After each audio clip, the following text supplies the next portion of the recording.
Sa TikTok lang ako maganda. Pero sa personal, masarap ako.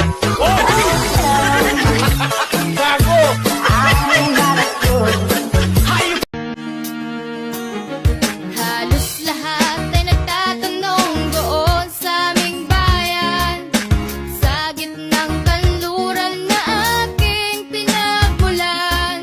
Sila'y nalilito, ba't daw ako nagkaganito? Kung ano ang dahilan, ako lang ang nakakaalam.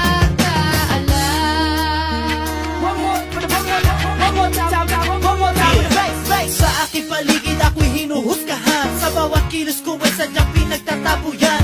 Kahit mga kaibigan ay walang pakialam sa kalagayan ko at hilig hindi maintindihan.